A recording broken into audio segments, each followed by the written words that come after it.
What's going on, guys? Welcome back to Outside the Round. Today, a very special guest. Got my boy from the Carolinas. He's looking swole. He's been hitting the gym. He's got some good vibes right now. We got my man, Lil Man J. What up, baby? How Brother, you doing? how you doing, dog? Cooling, man. Cooling. Finally out back in Nashville. It's been about a month. Yeah. And we got here Sunday. Currently Tuesday, as you can see right now. Just enjoying life, man. What's the workout routine? Because you're looking bigger than last time I saw you, dog. You're looking good. I appreciate it, dog. You know what I'm saying? Out here in that wife beater. You know it's funny, being from New York, I didn't know that as a wife beater. We would call it the guinea tee because that's what all the Italians wear. So you're looking like guinea tea, like Paulie Walnuts boss. from The Sopranos out here, ready Italian to go. Boss. Hell yeah, we do different things. We do 6 weeks on of push-pull leg and heavyweight, and then we do 6 weeks of single muscle, just reps to try to get the definition. So we do the growth and the definition, the growth and the definition. Yeah. So that's kind of what I'm doing right now, really pushing myself. I have my boy Bodie helping me out now with workout, so it gives me that extra little pump. Because I don't like doing like pre-workout and stuff. Yeah. So whenever I'm in there, he's like, "Come on, you motherfucker." And so it's like, okay, man, okay. So I just do the extra reps and really push myself. And I'm really seeing big progress. Because I've been working out for like 3 years now. Yeah. And the first few months, I'm really starting to see the definition. I'm getting bigger. Yeah. But then it kind of plateaued for like 2 years just because I wasn't really pushing myself. And then now that I'm doing it with him, like, I'm just noticing huge differences. I'm starting to take creatine now. Nice. So, all that. Dude, it's all about the body's a temple, man. And the temple's as good or gets as big as you build it, man. That's awesome, man. We're on some good vibes right now. You on some lyrics, I'm too. hyping you Write that shit down, buddy. What you talking about? The body is a temple, man. It's what you make it. Yeah, so how was this? You guys were saying how you've been coming out here for a while now from out in the Charlotte area. And you said each trip just seems like it's getting shorter and shorter traveling out here wise. So how long have you been coming out here to Nashville, and kind of tell us that story of getting from Carolina to coming out here for business trips? I've been coming out to Nashville since last year, actually. About this time last year, my first trip was either end of March or end of April. I'm pretty sure it was the end of April. Was like the first time I really came out here for strictly business. I was out here in October of 2023, business, but also spending time with family. But last year was the first time I came out here for just strictly sessions, writing, interviews, all that kind of stuff. And I've been coming out here trying to do every month, especially in the past few months. I've been coming out here at least once a month for a few days or up to a week. And yeah, bro, like the drives just keep feeling like they're shorter and shorter. It feels like a plane ride for real. Like it's a 6-hour drive from Charlotte, but literally once you're in the mode, listening to music, talking, it's just like it flies by.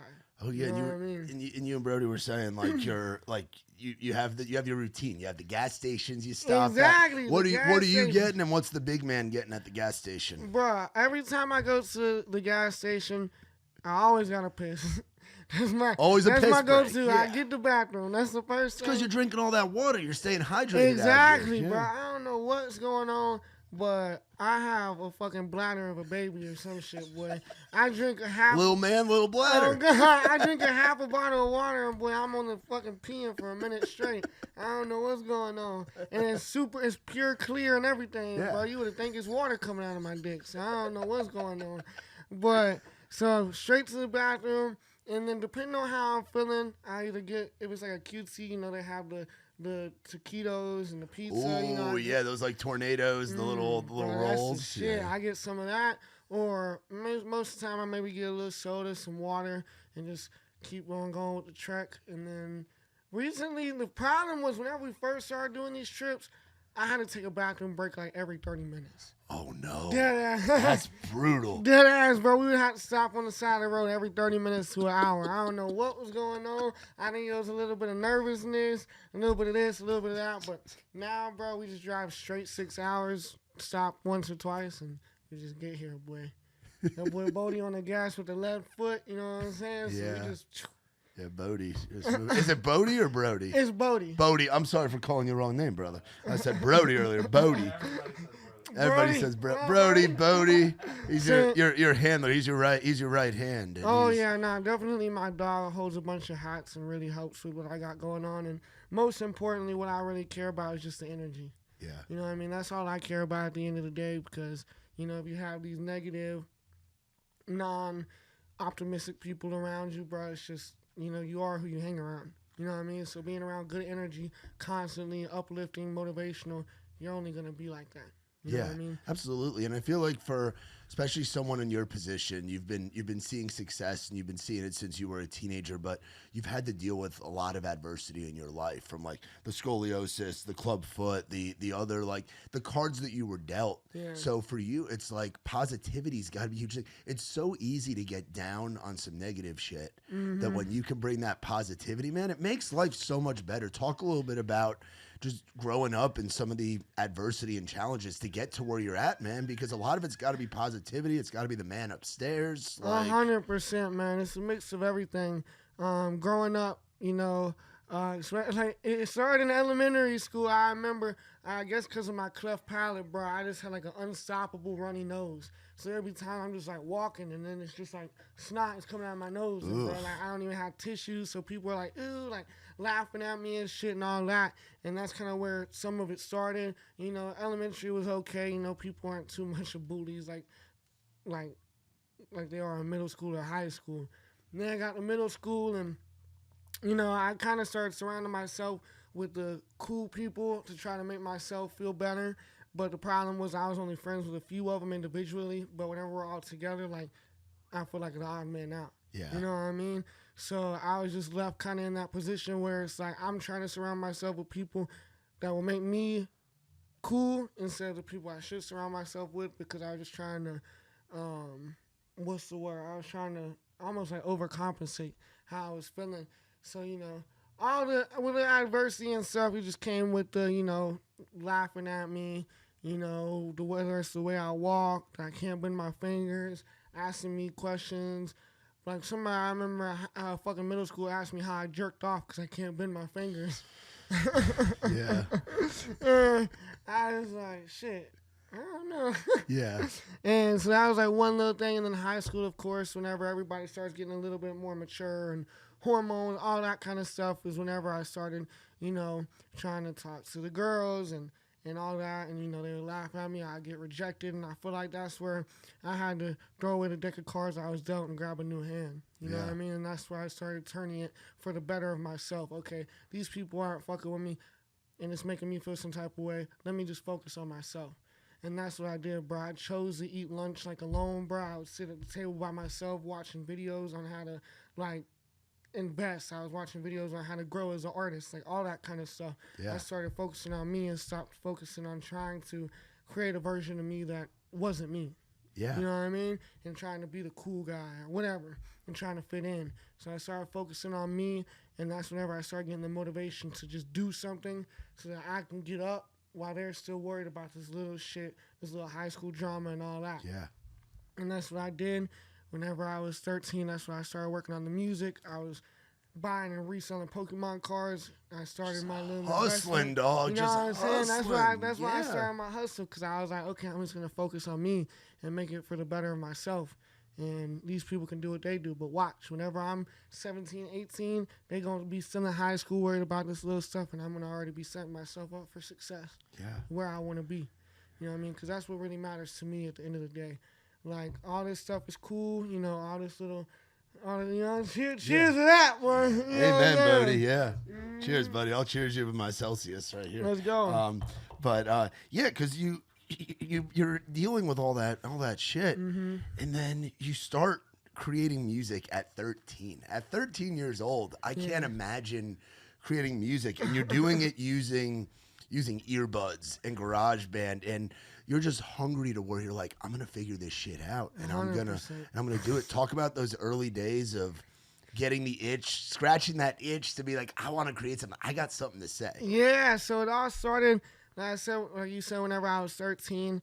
I was listening to a lot of music at the time, and so I was inspired one day on a trip to go to the beach or the lake with my family. Yeah. And they all went inside to go get some food for the trip because we were almost at the house. And I was like, you know what? I'm going to stay back. I'm super inspired. I was listening to music the whole drive. So I'm like, you know what? I'm going to look up a beat and just see what comes from it. Yeah. And so I looked up a beat whenever they all went inside, and I just started like having my earbuds in, and I was just like listening, and I just started like mumbling, kind of freestyling a little bit, came up with some cool melodies. I'm like, wait a minute. Like that just came naturally. So I'm like, that kind of means something. So what I did was write the rest of the song throughout that little hour or whatever. And that's actually how I created my first song that's released, called It's Just the Beginning. And so I wrote it, whatever, got home, tried to figure out how to record. Obviously, I didn't have a mic. I didn't know nothing about studios, nothing. So Brad just got on GarageBand, put the beat on there, put the Apple earbuds in with the little mic on it, and just sang through, bro. But the problem was, at that time, I don't know what it was, but like, you know how people like punch in or they do like one bar at a time? Yeah. Bro, so I was like trying to do that, but it didn't sound cohesive with each of the bars. Oh. So I was like, damn, like, I'm just going to have to sing the whole song all the way through. So I sung a 3-minute song all the way through, bro. It took me like 300 tries. It took me like 5 days finally, whatever. Got my first song, figured out how to release it, just released it through something like DistroKid, posted on my store, 300 streams.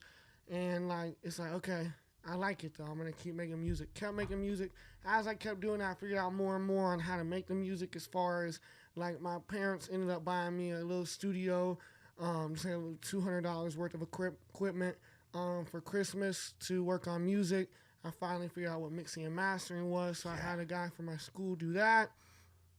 And so I started learning some ins and outs of how to make the music, but I was still stuck on like how to market it. Yeah. So I just kept releasing music, posting on my Instagram and Snapchat story. That was it. I'm like, okay, once the right person hears this, is gone. I'm up.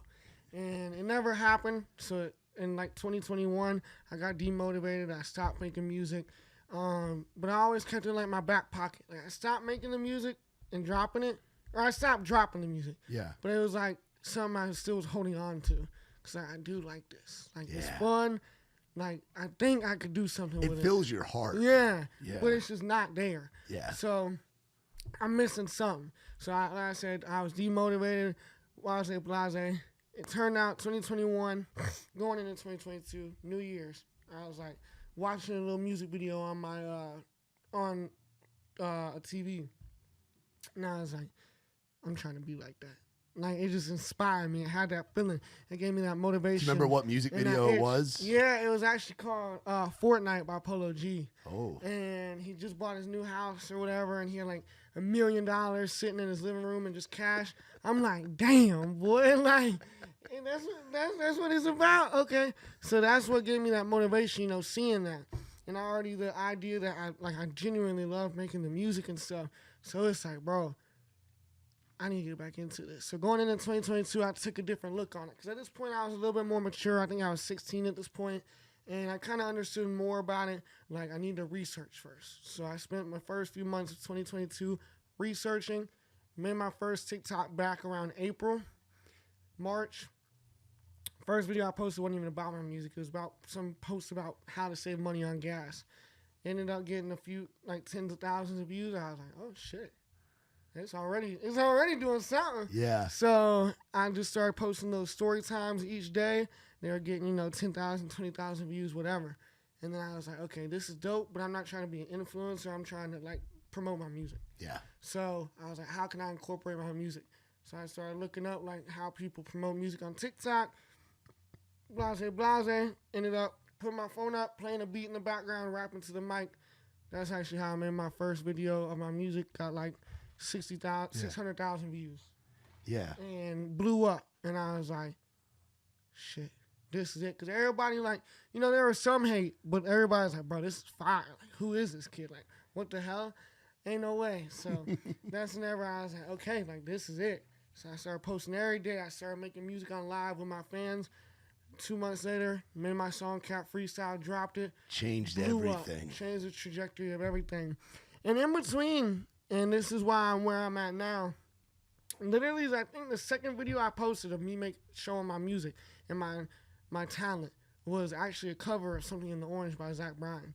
So how I told you that first 600,000 view video, whenever the second video was me covering Something in the Orange by Zach Bryan. And the next day I made my first country song.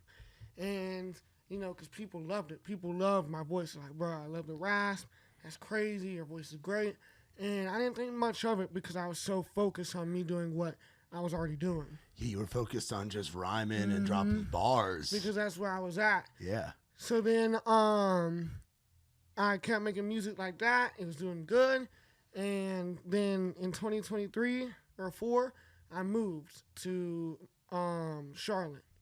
And so I was working with this new producer. Shout out my boy Chosen. I was working with this new producer. And like he could do anything. So I'm like, I was trying to experiment. So we made like an R&B song. And I'm like, bro, we should do country. Like, let's try country. R&B and country aren't as far off as people think. Really? It's storytelling. It's melodic. Like, you're telling, no matter what with music, a part of the essence of a good song is you're telling a story or you're bringing a vibe, and that's universal. I don't care if it's fucking reggaeton or heavy metal. Like you're telling a story in everything that you do. So songwriting, it's just different ways of delivery. I love it. I get stuck sometimes trying to write music, but my favorite part is whenever they all come together and make something crazy and your storytelling. Like me and Bodie was just listening in the car to one of my old rap songs I made that was a storytelling about how these people doubted me and look at me now. You know what I mean? Yeah. It's called At Me Now because it means like look at me now. And so anyways, I told Chosen one day, I was like, bro, let's make a country song. Let's just try it. So he started messing around the guitar. And that night was actually whenever we started making Whiskey for the Wine. First country song, Whiskey for the Wine. And so it took like 13 sessions to finally get this song done because I was perfecting it. Yeah. Like I think it took me like 2 hours to record one line. You're very detailed for a young guy. Detailed. Like you do your research, you know? I don't know how the grades were in school, but you learned how to research shit. Yeah. You learned how to look stuff up. Grades in school were decent, but I didn't try. Yeah, because you weren't passionate about it. You're passionate about music and growing and building wealth for yourself and your homies around you, man. So, of course, it's going to take a long session because you want that shit to be right. Boy, exactly. It took me, like I said, 2 hours to record, like, one bar. One bar. I was like, what is it? Falling in and out of love. No, do it again. Falling, like, just one little thing in my voice. No, do it again. Yeah. Do it. Like, I wanted that perfect. And so it took a while. Finally recorded it. First video I posted about Whiskey for the One. Like 30 million views across all platforms. I was like, holy shit. We come a long way from talking about gas prices. Oh, God. Oh, you fun. It's crazy. Nah, for real, though. Oh, God, we went from talking about gas prices to posting about Whiskey for the Wine and just, 30 million views immediately within like a day or two. And it's like, people loved it. So... And I knew they loved it. Like I said, from the covers I did multiple Morgan Wallen covers before that. Yeah. Zach Bryan covers, all that. So I did it, and they loved it.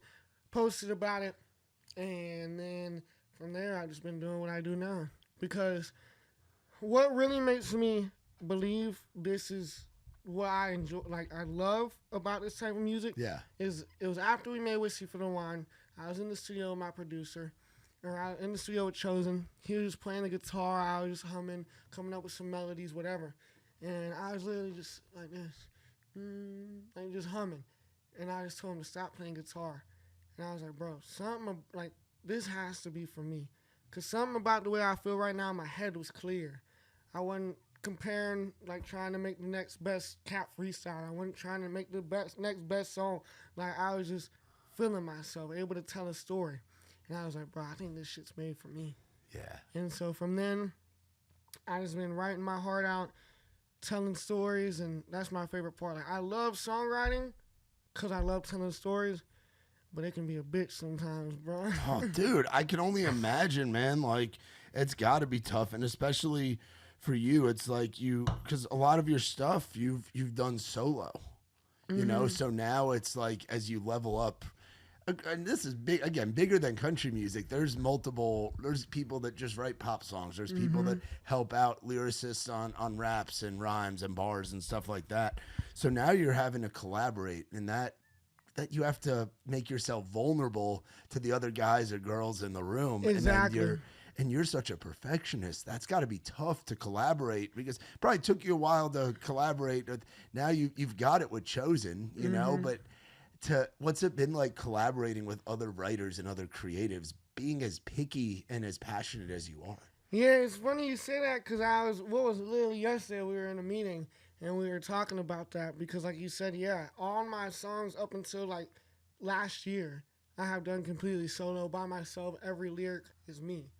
And so trying to get, like you said, used to being able to be vulnerable, talking about this situation or that, is definitely, because I'm not an open person anyway. Like, I'm open, but like as far as like how I feel inside, I'm not very open about that. You have to keep some of yourself from what's projected on the internet. Exactly. People are seeing, they know Jay, they know you, but Jack and Jay, you got to keep some of yourself for yourself and for those that are close to you. Exactly.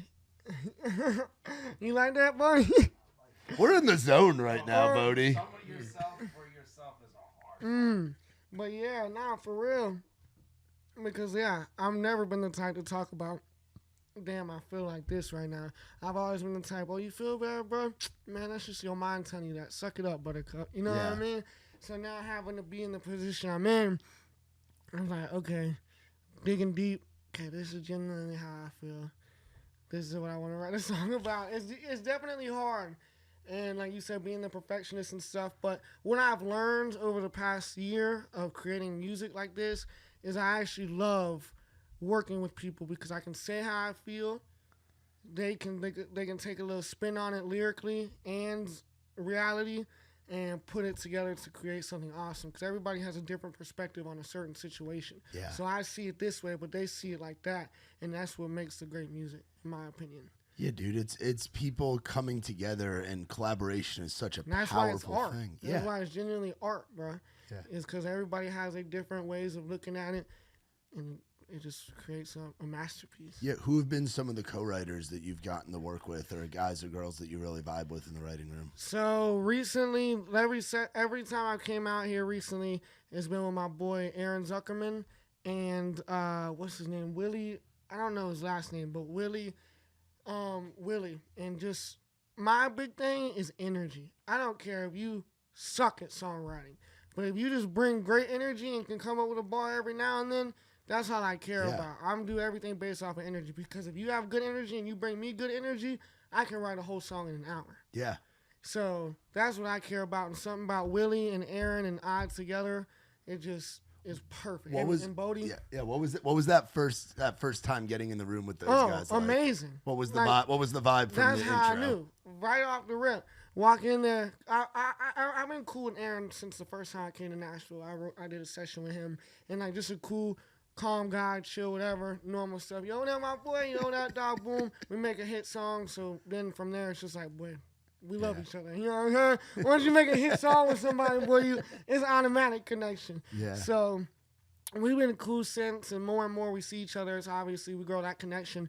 But then he brought in Willie one day, and I walked in. He's like, yo, what up, dog? Immediate great energy. We start working. We get a few shots in, boy, and we make the song that I just dropped called Ain't Me. Yeah. But just that great energy, bro. Like, we were all laughing. In between bars, we were laughing. We were making great lyrics. I was telling them, like, yo, this is what I want to write about. This is how I feel. Willie's over there in the corner. Okay, this is how he feels. Just like a little computer. Like, his head is a computer. You tell him one thing, he spits out a lyric. You tell him this, he spits like he's a genius. That's awesome. And so it's just beautiful. Like, we make songs in like an hour, just because it's that energy. While I'm telling Willie how I feel, Aaron's working on the beat. By the time me and Willie are done creating lyrics, beats done, I record. You know what I mean? So that's just how it works. One-stop shop, man. Boom. But I love working with other people too. I love keeping the door open and just seeing, everything. I love seeing everything. I'm the type that, I just like to try out everything, because it could be for me, it might not be for me, but there's only one way to find out. Amen.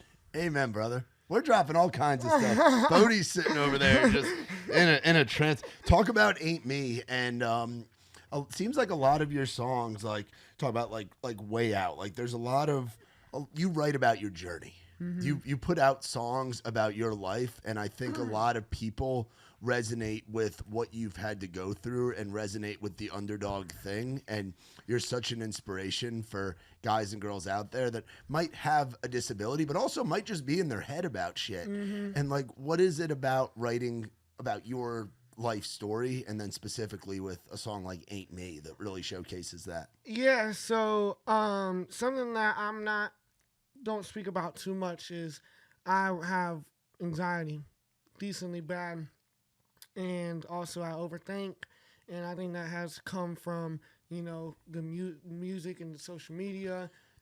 Eyes are on kinda, you all the time, dog. You've put yourself in a position where unless you turn your phone off, you're not off. But even then, people know who you are. So it's constantly. I can't go to bed with like a clear mind. Yeah, it's tough. So I'm mentally, you know, exhausted, overthinking this, that. Okay, I want to chill today, but I also am thinking about all the stuff I have to do tomorrow. So it's just a constant battle with myself, and I'm learning to deal with over time. But that's what Ain't Me and, like you mentioned earlier, Way Out is about. I love making music that seems like it's about one thing, but to me, I know what it's really about. So like Way Out, for example, seems like it's about a girl, but it's genuinely about my anxiety and losing the person I was to the person I am now with anxiety. That's what the song's really about. And then Ain't Me is that same kind of thing, you know what I mean? Nobody knows what I'm really dealing with. Although it's like, nobody knows what I'm really dealing with, because whenever you see them, whenever it's business, whenever it's whatever, I'm going to put a smile on my face. I'm going to be lit. I'm going to act like everything is okay. But whenever I'm sitting at home by myself, you know, I might cry every now and then. I might be overthinking. I might all this and all that. But nobody knows that, because who they love ain't me. Yeah. They see, I'm not lying whenever I'm on here smiling. I'm genuinely enjoying it.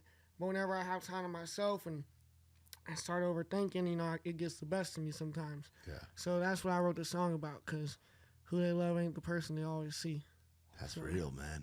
That's real. That's very, very, very real, man. How do you balance having that many followers? I mean, like over like almost 2 million now on TikTok.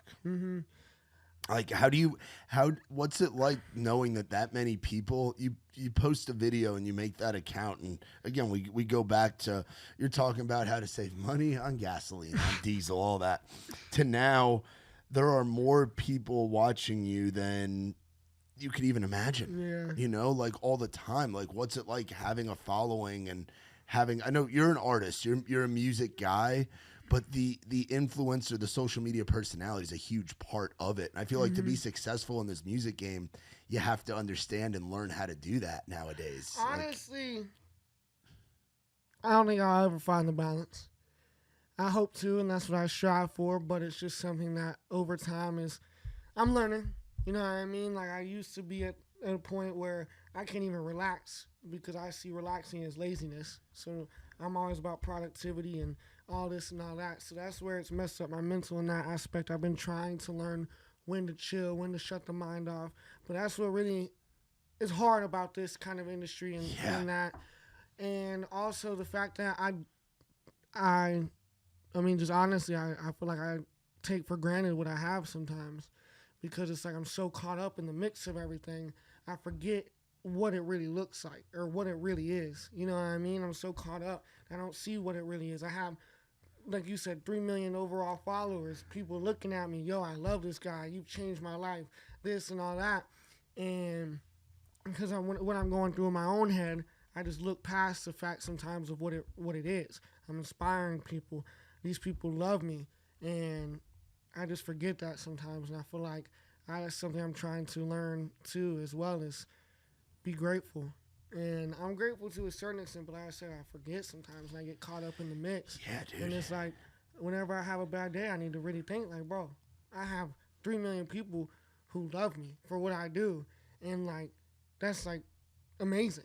Yeah. Is there a moment or like a comment or a DM or a fan interaction that you've had that really stands out? Yeah, I had this guy the other day. I was getting my car fixed. Something was wrong with it at the dealership, and this guy came up to me. He's like, "Yo, you're that guy on TikTok." Kind of a little. He was a little awkward, and he's like, "You're that guy on TikTok, right?" And I'm like, "Yeah, bro, what up, dog?"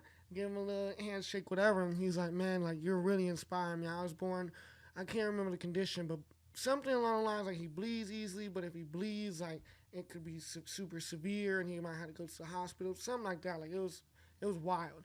And he's like, man, you just inspired me because you showed me, like, I need to look past that and do me, do what I want to do. You know what I mean? He's like, through all your disabilities and all that, you just strive for what you wanted. So he's like, it gave me the motivation to go wrestle. You know what I mean? The odds of bleeding or something happening while you're wrestling is high. Yeah. But he's like, I've learned through you that, fuck it. Now I'm just going to do it. So he says I gave him the inspiration. Besides what he has going on in his condition, he's going to go wrestle.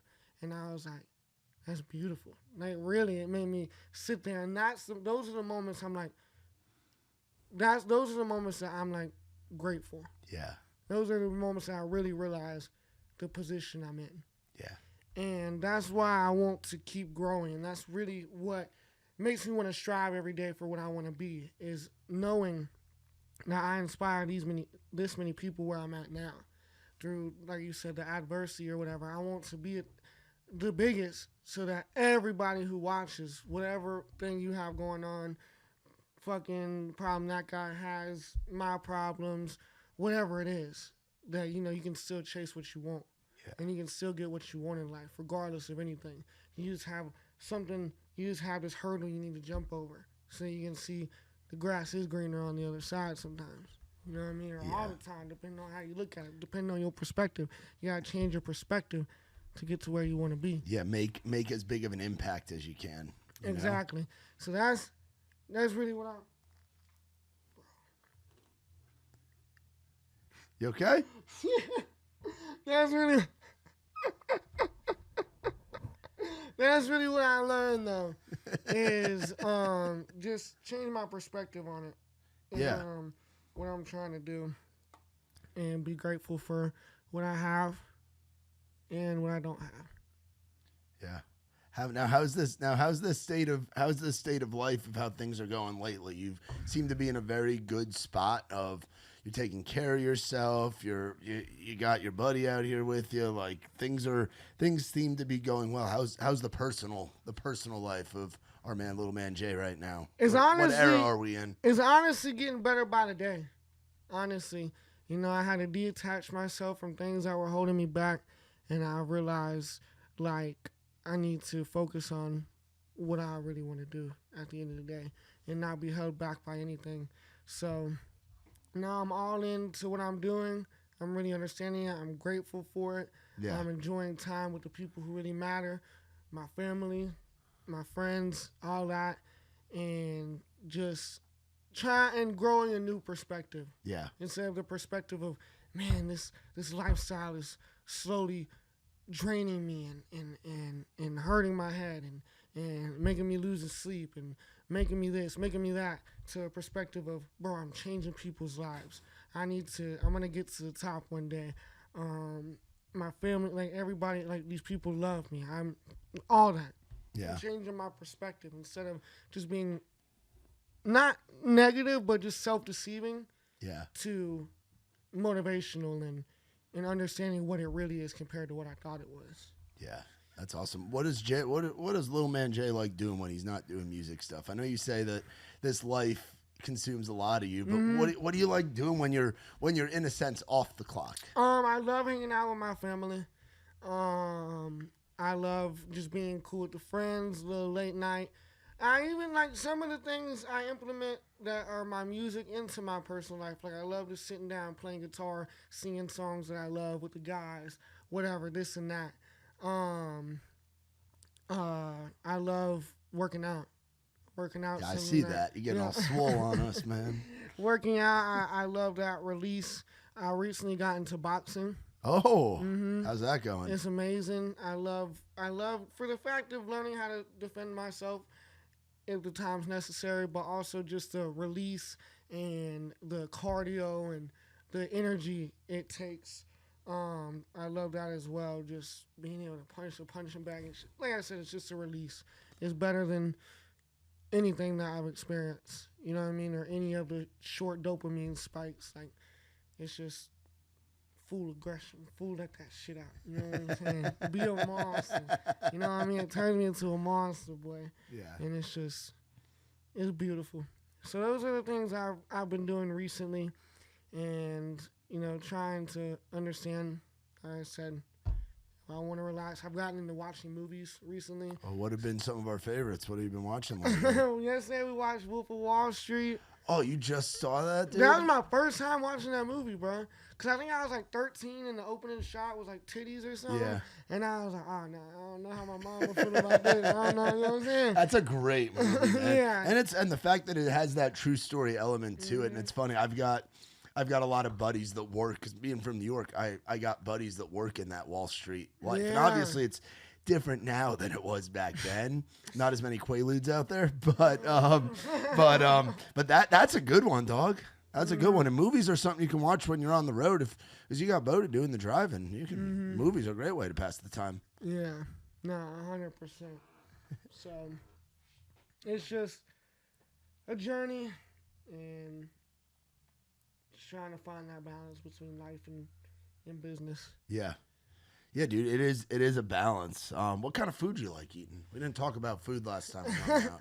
Food, like, I eat anything, but my favorite go-to has recently been ribs and steak. Spoken like a true Carolina boy. Spoken like a true-ass Carolina hick. Boy, oh God, give me the ribs. Get my hands dirty. Give me the just, steak. You know what I'm saying?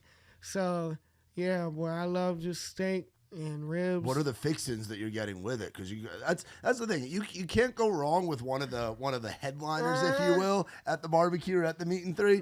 But the fixins is where you could fuck it all up. Nah, I go the mac and cheese route, the green beans, the asparagus, some French fries. Was like my kind of go-to. Okay. See, I've been in the grits recently because I didn't have them growing up. We don't do grits up north. In New York. So I've started. You don't have sweet tea either. No, I mean, we do. What they'll do if you ask for a sweet tea at a restaurant in New York, and Bodie knows this, they'll give you like sweet and low or sugar packets to make it. I drink a lot of unsweet tea, actually. I'm an unsweet tea guy. Oh, no, I know. I know. I sound like a damn communist over here. You the Boston Tea Party all over again. Oh, yeah. Well, that's the hot tea. I drink, like, the unsweetened iced tea. That's, like, my thing. Because I'm a big caffeine guy. Like, I just go...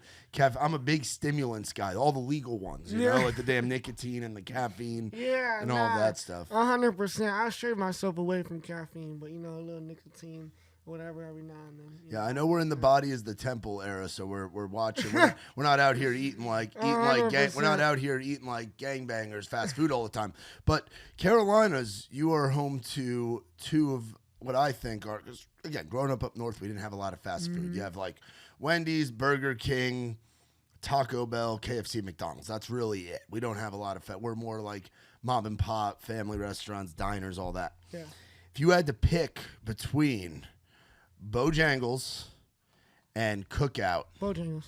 Picking Bojangles over Cookout. All day. Cookout is just not, like, I eat it if necessary, but it's just not for me. Compared to Bojangles, especially. Why does Bojangles stand out? Bruh, just... I mean, I know it's always bow the time. Fried, the way they fry it, the what do you call it? The outside?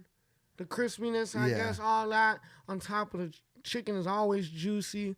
And then just all the sides, the seasoning they put, everything is just... The biscuits. Yeah, bro. Like, even the biscuits, boy, I just be eating them shit straight off rip. Like, Bojangles is way better than Cookout. You can't even compare it. Because those, to me, are like the two Carolina chains that you guys are known for. And I don't know if there's anything else. Like, I know you guys are known for barbecue. You get seafood along the coast. What else do you guys have? Or you don't seem like a huge foodie. Yeah, nah. I'm not, like, I just eat food because I need to eat food. What's the Mexican restaurant order? That's a big Southern thing, too. You guys love your fucking Mexican food here. I was blown away by how many damn Mexican restaurants are down here. Boy, crazy. We actually had that yesterday. I had carne asada. Oh, nice. Yeah. It was amazing. I love a good little Mexican food. I'm not a big fan of like the tacos, like Mexican tacos, but all the like I love the rice and the beans. I love all that kind of There's stuff. just something about sitting at a table with family or homies, and instead of breaking bread, you're breaking chips and dipping them in salsa. That's like the Southern breaking bread. It's like you go to Cracker Barrel, break the biscuits or whatever, but there's something special about putting that chip in that complimentary salsa. There's something special about chips and salsa with the family. Nah, for real. What is the family like? I mean, you talk about how supportive they are and how much they've been behind you in this dream and through everything and all of that. Talk about the fam for a little bit and shout them out a little bit about who you got in your corner back home. Yeah, my mom, dad, brother, and sister are my biggest fans. 100%. Everything I do, they support it. Like I said, my parents for Christmas got me studio equipment to be able to work on music. They actually gave me a $1,000 loan because it was like $3,000 for the Cat Freestyle beat, and they gave me a $1,000 loan to help me pay for that. And like everything that if I need it, they understand it because my dad is an entrepreneur himself, and so he understands like the vision. So they were very supportive from the beginning, and now my dad every day is sending me something along the lines of the music. You should work with this guy. This guy said this in the comments. Did you see this? Did you see? So they're in it. They're in it, and they love it, and they're very proud every time. Every time they're talking with somebody new, somehow my name is brought up. You know what I mean? So it's beautiful. My brother, every time I see him, he's just telling me how proud he is of me, and like it's crazy how much I've accomplished. And my sister's one of them ones. They all keep me humble, but my sister's one of them ones that just keep it straight. Like who the fuck you think you are? No, you're Jack around here. And then are you the oldest, the youngest, middle? I'm the middle child. So who's older? My brother, and my sister's younger. Yeah, younger sister. Oh yeah, Always keep me. That's how my little sister is too. Boy, I can't lie. I definitely. That's why I love going back to the family because I feel like myself. Yeah, I feel like myself all the time, but you know what I mean. That like, come on, you ain't Lil Man J around here, boy. You're Jack. Keep it straight. That's awesome. Now, Yeah. so you're out here. You're gonna be recording on this trip. Oh yeah. Yesterday and today I've been kind of just, more of the business side as far as interviews and meetings. Well, I'm happy that we're considered on the business side. But this is more of a hang than anything. At this point, yeah. At this point, we friends, boy. That's why I like this environment. It's just like I feel like friends. I feel like I'm just talking to you straight up. So yeah, that's what we have going on today and yesterday. We're filming some content tonight on Broadway. Ooh. And then the rest of the week is a few meetings, but mostly sessions throughout the day from anywhere from 11 to 8 p.m. at nighttime. So that's what the rest of the week looks like with Wednesday, Thursday, Friday, and Saturday. That's awesome, man. And then Sunday is whenever we head back. What kind of content are you looking to capture on Broadway? I'll probably do some interviews. Asking people my go-to, listen to my music. If you don't like it, I'll give you this. If you do like it, I'll give you this. And then just visualizers, showing a nice little scenery while I'm singing my song to the camera. So we have a few different things planned, and we lit. Yeah, what is the process of getting the content? Because you do a great job. Like I saw the video of like how you've released a song for $0 and then you've released songs for $10,000. Like the difference of that. Like you do such a good job of kind of pulling back the curtain and showing people what goes into the music, but you also keep it light and while also keeping it real where you're putting a smile on people's face. You're doing some silly stuff sometimes, but the way that you market the songs, like you seem like you have it down to a T. What's the process of doing all that? Like how much goes into the planning of your content? Yeah, it's an overtime thing, and now I have the help with my videographer, so we're able to come together with ideas and things. But at this point, I kind of have it dialed down with what the people like, what they don't like, what I don't like. And so it's just kind of like, okay, this is what we're going to do. We're going to go out, film here today to get this content. And sometimes I like looking on social media, seeing what other people have done and kind of make my own little spin off from it. You got to see what the algorithm's doing. Exactly. So a mix of everything, but still keeping it authentic to me. You know what I mean? And I feel like that's what people really enjoy is I'm not trying to make it seem like this or make it seem like that. I'm just being me. If I find it funny, I do it. I don't give a fuck. You know what I mean? Amen, dude. Exactly. So I just do me, put my energy out there, and I think that's what people have fell in love with, which is beautiful, and it makes me feel feel good. That's awesome, dude. Now talk about this new song we got coming out in April. So I'm super excited about this when I'm dropping this song. I'm pretty sure right now we're dropping it April 11th. It's called Cul-de-sac Kids. And it's just a great song, high energy, upbeat. I made this with Chosen, but my favorite part about it is the second verse is actually rap. Oh, so you get to cross your two styles together. So it's like a rap country kind of song. Is this your first time doing that? Like in a release, or do you have some other ones? This is my first time doing it. Surprised it's taking you this long to do that, because I feel like that's a lane that you could have gone down, but I like that you do both, and then you have the option to bridge them if you want to. Exactly. I feel like that's where I was listening too much to other people, and I didn't want to do what I wanted to do. So with this song, just completely being myself. We have the 808s, we have the drums on the second verse, and I just come in rapping. I'm like, what do you say? He talking about, Spurs on the demons. John Deere got a flat tire, so he cutting up in the demon. It's a rooftop side weekend, jacket tequila deep in. You know, white girl, I got to sneeze, and if you ain't leaving, you know what I mean? So I come in. That's awesome. I come in with the rap on it, and that's why I'm super excited, because I have a lot of people in my comments who miss the rap. And so I'm like, okay, what way can I implement it? Because I love both of them. And so that's like some of the top comments. So I'm like, let's implement it. You know, I'm big on giving the fans what they want at the end of the day. You know what I mean? And now is the perfect time where the styles where music in a way is kind of genreless. Mm-hmm. And you can listen and like anything, and anything kind of goes. Where if there's a time for a guy like yourself to come up, that's a multi-tool when it comes to genres. Now seems like that perfect time where you can. It's mass appeal stretches across genres, dude. Mm-hmm. You can be Lil Man J, where you can go back and listen to Cat Freestyle, or you can listen to Way Out, or you can listen to whatever, and you're gonna get multiple sides of the coin. How do you feel about all that? The way that music is kind of going right now. I mean, I love it. I love it, and that's what I don't think people have a hard time understanding. Is I'm not trying to follow trends. I'm not trying to do this. I'm just doing what I love. Yeah. I'm just doing it what I love, how I want to do it, and how I like it. You know what I mean? If I walk in the studio today and somebody happens to be playing a rap song, I might get the urge to make a rap song. You know what I mean? So, like, at the end of the day, I just make what I want to create. Yeah.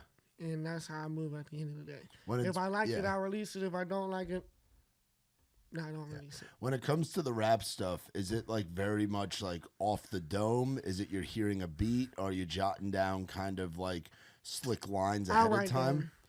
All right. Sometimes there was a time period where, you know, I would punch in, I would just rap on the mic. Okay, cool. I like that bar. Keep that. Next one, boom. Keep that bar. But I've got to the point now where I'm changed that because I want to tell a story instead of just rapping about what everybody raps about. I want to start telling stories with my music, regardless of the genre. Yeah. And so that's where I'm at with it now. So I love writing and coming up with these creative bars for whether it's rap, R&B, country, whatever. It's just I love the storytelling aspect of it. Do you think you could take one of your rap songs and make it a country song? And do you think you could take one of your country songs and make it a rap song? Like, what would Way Out be like as a rap song? What would the Cat Freestyle be like as a twanger? You know? Oh, man. Like, isn't that crazy? But in a way, funny. I'm sure if you took the time, you could make that, like... 100%, because, I mean, like, Morgan Wallen, some of his... And a lot of people, some of the ways they sing could easily become rap. Like, who was it the other day?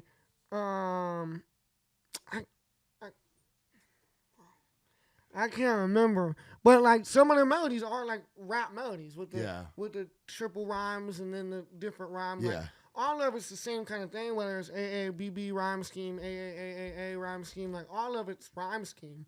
It just depends on how you say it, how you sing it, how you do it. So I could easily create Cat Freestyle to be a country song, or I could easily create Way Out to be a rap song. It just gotta find the right way to do it. Yeah. That's cool though that you can do that, man. We talk about you're a popular man today. Bodie got the phone. That was a quick little shovel pass right there. I'm blowing you up, Lil Man J. Oh man, wild out here. Dude, we talk about how like we're called we're called Raised Rowdy, and we love going to shows and all of that. Do you remember your first concert? Yes. Who was it? It was a place called July Festival.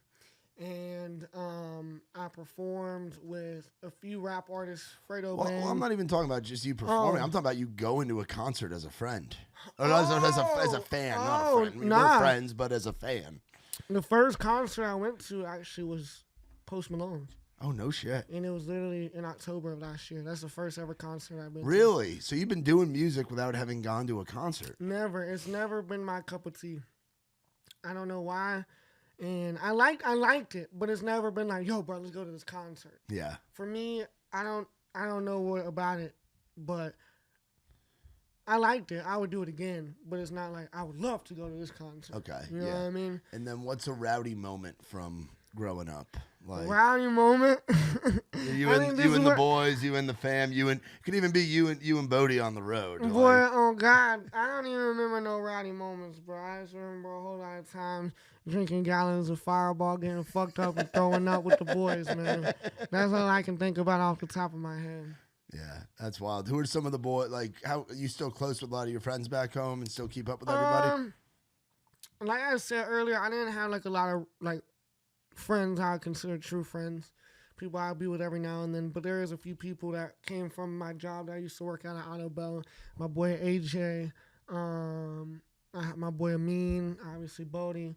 All those kind of people that I really keep. People who want something for themselves is really what I'm focused on. If they're caught up in this lifestyle, this college lifestyle, I keep them at a distance. But, they're chasing their goals and they want something in life, and I see it, and we can help each other chase what we're trying to get after. Keep them. I love motivating each other and hanging out and doing all that. Like, my brother and my cousin are the people that I love hanging out with back at home, and we just share a lot of information together, and it's like therapeutic. Yeah, dude. So much of success is surrounding yourself with the people that are going to help breathe that energy out there. You are who you hang around, bro. Yeah, you become who you hang around. You went with a bunch of millionaires and you broke as fuck, you gonna become a millionaire eventually. Yeah. But if you a millionaire right now and you hang around a bunch of brokies, you gonna be a fucked up man soon. Yeah, dude. And that's why I love getting to hang with you when you're out here in town. Tell us one more time the name of the song that's coming out. It's called Cul-de-Sac Kids. Cul-de-Sac Kids coming out April 11th. That week, somewhere in there, I believe. April 11th, April 12th. April 11th, actually, that'll be cool. That we'll be bumping that. I'll be down at the Georgia Rodeo that weekend. Oh, really? We'll be at Raised Rowdy. We'll be at the Georgia Rodeo and the Auburn Rodeo that weekend. Oh, so shit. we'll be listening to that New Music Friday down there and deep saying? in the heart of Dixie in Georgia and Alabama. But shit. Lil Man J, I appreciate you coming on, brother. My dog. And hanging. You look good. It seems like life is going, man. Just hold on tight because that rocket ship's just going up and away, man, boy. It's real. wild, man. But I really appreciate where can people go to find you if they're not one of the almost 500,000 people on Instagram or 2 million people on TikTok that aren't following you already? Where can they find you? Real Lil Man J, RealLilManJ, on all platforms or just Lil Man J. Yeah, don't be fucking with those fake accounts. 'Cause if he's got the word real in there, that means there's some fake ones out there. That's the real one, boy. Yes, that's the real one. And y'all be sure to check out Cul-de-Sac Kids and check out all the other great songs that he has out there. And be on the lookout here in Nashville. Jay's getting out here a lot more now, so be sure to hit him up and hang, man. Oh, you might see him out there. We're gonna get him on a Raised Rowdy round or a Wednesday night soon. We're working on that. We'll talk with Bodie and Jay after this and figure out a date. You guys can come and watch him do his thing at the duck blind. But y'all be sure to check out our boy Lil Man J. For more on us, you can visit raisedrowdy.com. Shout out to our friends from Surfside, vodka lemonade, vodka iced tea, no bubbles, no troubles, sunshine in a can. We love our friends at Surfside. And like I said, for more on us, you can visit raisedrowdy.com. For my man Jay, I'm Matt Burrill. This has been Outside the Round. Yes, sir.